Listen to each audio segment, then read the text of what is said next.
Big boss హౌస్లో ఎక్కువగా గొడవలు అయ్యేది ఏవైనా విషయం ఉంది అంటే అది ఖచ్చితంగా ఫుడ్ విషయంలోనే చెప్పాలి. ఇక తనూజ ఏ ముహూర్తాన్ని ఫుడ్ మానిటర్గా ఉందో అప్పటి నుంచి ఇప్పటి వరకు కూడా ఓన్లీ ఫుడ్ కోసమే కొట్టుకు సస్తున్నారు లైవ్లో. ఇక ఇందులో భాగంగానే ఇమాన్యుల్ కూడా ఇలా అయితే కుదరదని చెప్పి మొత్తానికి మాధురిని తనూజని ఒక చోట కూర్చోబెట్టాడు ఇమాన్యుల్.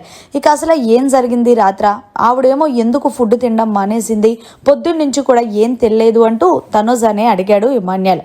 అయితే తనూజ దానికి బదులుగా ఏం చెప్పింది అంటే, నైట్ ఆవిడ 2 చపాతీల తర్వాత ఇంకొక చపాతీకి పిండి కలుపుకోను అంది.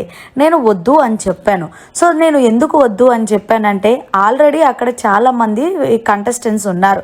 సో అందరూ కూడా ప్లేట్లు పట్టుకొని ఉన్నప్పుడు నేను ఈవిని కొంచెం పిండి కలుపుకొని మీరు చేసుకోండి అంటే వాళ్ళు కూడా చేసుకొని తింటారు కదా.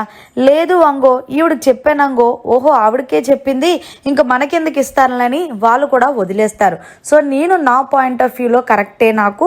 సో నేను అందుకే అలా చెప్పాను. కానీ ఈవిడేమో భోజనం చేయకుండా ఏం చేయకుండా నిరాహార దీక్ష చేస్తుంది అంటూ ఇమాన్యుల్కి చెప్పుకొచ్చింది తనుజ.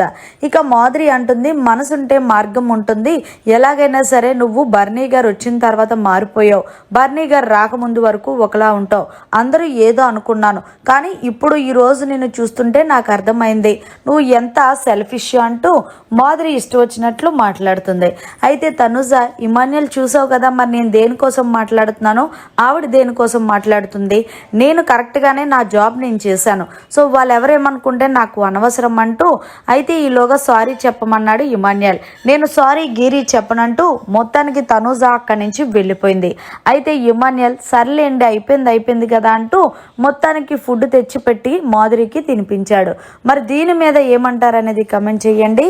మరిన్ని లేటెస్ట్ లైవ్ అప్డేట్స్ కోసం చూస్తూనే ఉండండి మీడియా కార్నర్.